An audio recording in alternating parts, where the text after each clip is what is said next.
Bwana Yesu asifiwe. Bwana Yesu asifiwe tena. Tunalihubiri neno lake ambalo ndilo ukombozi wa mataifa yote, kwa jina la Baba na la Mwana na la Roho Mtakatifu. Amina. Mwenyezi Mungu wa mbinguni apate kutubariki na kutuongoza katika kulihubiri na kulitangaza neno lake. Neno la Mungu linasema ombeni bila kukoma, ombeni bila kukoma.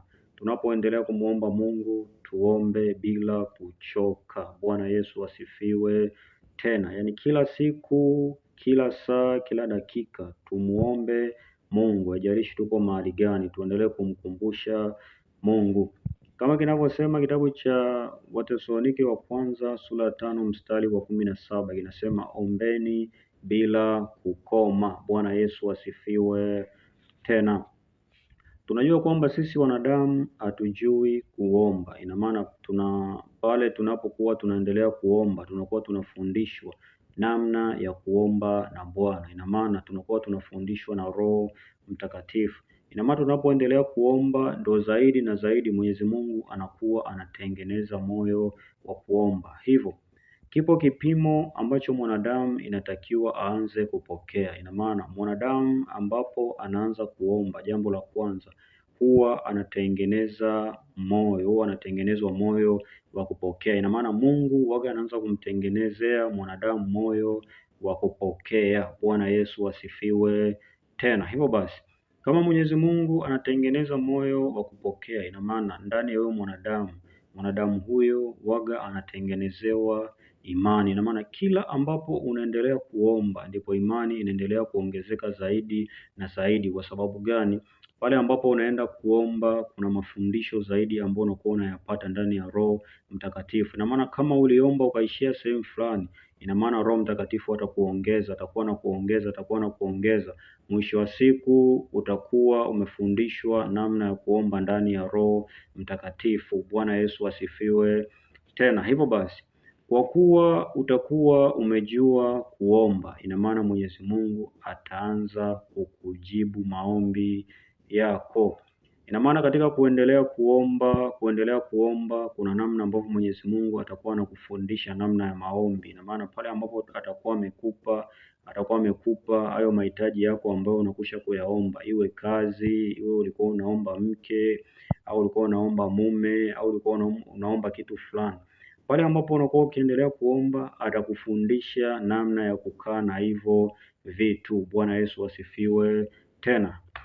Hivyo basi, wewe mwanadamu ambaye unaomba ujibiwi, Mungu anasema usichoke kuomba kwa sababu unatengenezwa moyo wa kupokea. Bwana Yesu asifiwe tena. Hivyo basi, wewe mwanadamu, Mungu pale ambapo unaenda unapiga magoti unamuomba Mungu, tambua kabisa Mwenyezi Mungu anajua kile kitu ambacho unakwisha ukiomba. Na pia Mwenyezi Mungu anajua wewe mwanadamu kama umeenda kuomba ili upate hicho kitu, utakapopata hicho kitu umuache, Mwenyezi Mungu anajua. Wapo wanadamu ambao wao wanaomba kitu, kwa mfano mtu anakuambia anamuomba Mungu, anasema mimi naomba kupona. Akipona anaenda kuendelea na dhambi. Mwenyezi Mungu alisema pale ambapo alikuwa anaponya wagonjwa, alikuwa anawaambia kwamba umepona, lakini nenda usitende dhambi tena. Bwana Yesu asifiwe tena. Hivyo tunatambua wapo wanadamu ambao wanaomba maombi kwa sababu ya muda huo, wakishasaidiwa hawamkumbuki Mungu. Bwana Yesu asifiwe tena. Hivyo katika kumuomba Mungu, Mwenyezi Mungu anajua. Kama unamuomba kwa shida hiyo fupi, anajua. Na kama unamuomba kwa moyo kabisa, wa moyo wa kumpenda Mungu na sio mali za Mungu, anajua. Hivyo yeye Mwenyezi Mungu unapomuomba waga aanzi kujibu moja kwa moja, waga anaanza kumtengenezea mwanadamu moyo wa kupokea, moyo wa imani, moyo wa kujua namna ya kuishi na hivyo vitu. Ina maana katika kuomba kuna mafundisho ndani ya Roho Mtakatifu. Bwana Yesu asifiwe tena. Hivyo Mwenyezi Mungu hawai wala achelewi, lakini Mwenyezi Mungu anataka kila mwanadamu ambaye anapewa na Mungu atambue kabisa aliyempa ni Mungu. Na pia Mwenyezi Mungu ni Mungu ambaye anatufundisha ili tuweze kupata faida. Ina maana tunajua ndani ya maombi, tunapoendelea kuomba tunakuwa tunapandishwa imani, kwa sababu tunakuwa tunaletwa karibu na Mungu. Maombi yanamleta mwanadamu karibu na Mungu. Bwana Yesu asifiwe. Tena hivyo tumekwisha kujua katika kuendelea kumuomba Mungu, Mwenyezi Mungu pale ambapo anakuwa ajibu kwa ule muda ambao tunautaka, upo wakati ambao yeye anajibu. Wakati wetu sisi wanadamu sio wakati sahihi, lakini Mungu anao wakati sahihi. Hivyo katika kuomba, endelea kumuomba Mungu, kwa sababu anakutengenezea moyo wa kupokea. Bwana Yesu asifiwe. Tena hivyo basi kuomba kuna umuhimu. Pale ambapo mwanadamu anaendelea kuomba mara kwa mara, kuna umuhimu mkubwa sana. Kwa sababu gani? Maombi yanamsogeza karibu Mungu. Mungu anakuwa karibu na mwanadamu, kwa sababu maombi unakuwa unamuita Mungu muda wote, unamuomba, unamwabudu Mungu muda wote, na maana muda wote Mungu anakuwa karibu na wewe. Wapo wanadamu ambao wanaomba maombi, wasipojibiwa wanaacha kuomba, au wapo wanadamu ambao wanaliomba ombi wanaliacha. Yaani kama ni pale ambapo mwanadamu anaenda kuomba kazi, anaacha zile sifa zake mezani afu anaondoka, aendelei tena kuendelea kumuomba Mungu. Mwenyezi Mungu anataka mwanadamu kila siku na kila saa mwanadamu huyo awe anamkumbusha Mungu. Kwa sababu gani? Pale ambapo anaendelea kumkumbusha Mungu, Mungu atakuwa anamfundisha.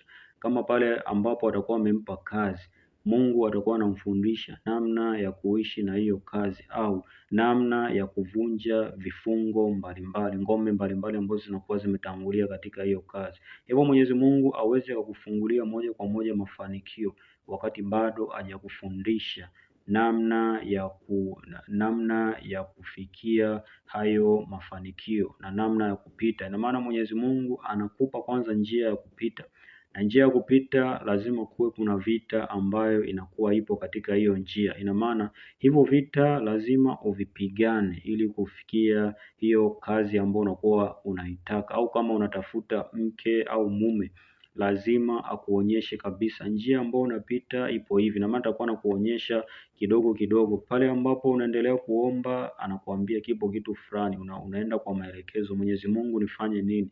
Kama atakwambia vunja, kama atakwambia kaa kimya, nitakupigania.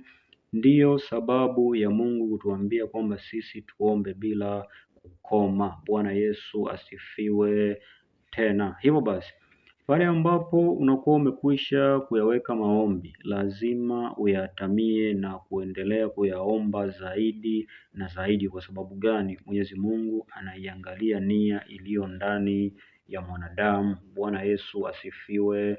Tena hivyo bidii yako ndiyo itasababisha wewe kujibiwa. Kwa sababu gani? Maombi yanamkumbusha sana Mungu, sana sana sana Mungu, ambapo anakuwa ameketi mahali pa siri. Maombi akiwa anaenda mara kwa mara, anakuwa anaangalia sana. Hivyo anaangalia mwanadamu huyu ameniomba kwa bidii, anakuja anaanza kuangalia moyo. Akikuta kwamba upo katika roho na kweli ya kumpenda Mungu na si vitu, Mwenyezi Mungu anaachilia baraka. Hivyo basi Mwenyezi Mungu haziachilii baraka. Kitu ambacho waga anakifanya, anautengeneza moyo wa kumpenda yeye kwanza. Ukimpenda yeye kwanza, ndipo pale ambapo atakupa moyo wa kupenda vitu vyake. Bwana Yesu asifiwe. Tena hivyo ni muhimu. Mwenyezi Mungu anafanya hivyo ili tumpende yeye kwanza na si kupenda vitu vinavyotoka kwake. Hivyo katika kuomba bila kukoma, tukisoma katika kitabu cha Luka sura ya 11 mstari wa 5 mpaka wa 10, kinatufundisha umuhimu wa kuomba bila kukoma. Kinasema kwamba akawaambia, ni nani kwenu aliye na rafiki akamwendea usiku wa manane na kumwambia, rafiki yangu nikopeshe mikate mitatu, kwa sababu rafiki yangu amefika kwangu atoka safarini, nami sina kitu cha kuweka mbele yake? Na yule wa ndani amjibu akisema, usinitaabishe, mlango umekwisha fungwa nasi tumelala kitandani, mimi na watoto wangu, siwezi kuondoka nikupe? Nawaambia ya kwamba ijapokuwa aondoki ampe, kwa kuwa ni rafiki yake, lakini kwa vile asivyoacha kumwambia, ataondoka na kumpa kadri ya haja yake. Nami nawaambia, ombeni nanyi mtapewa, tafuteni nanyi mtaona, bisheni nanyi mtafunguliwa. Kwa kuwa kila aombaye hupokea, naye atafutaye huona, naye abishaye hufunguliwa. Bwana Yesu asifiwe.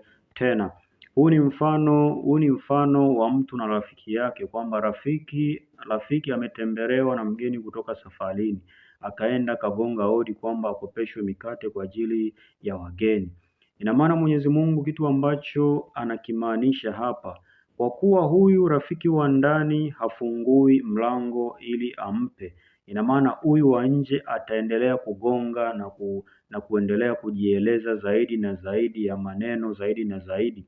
Yaani kwamba kwa mfano wewe una rafiki umeenda kumtembelea, pale ambapo anashindwa kufungua kwa ajili ya kumwomba msaada, lazima kuna maneno mengine ambayo utayatoa. Yaani kwamba wewe ndugu yangu, tumeishi muda mrefu, leo hii ndo nakwisha kunifanyia haya. Ina maana yule atachomwa moyo, ataenda atachukua mikate, atampa haja ya moyo wake. Bwana Yesu asifiwe.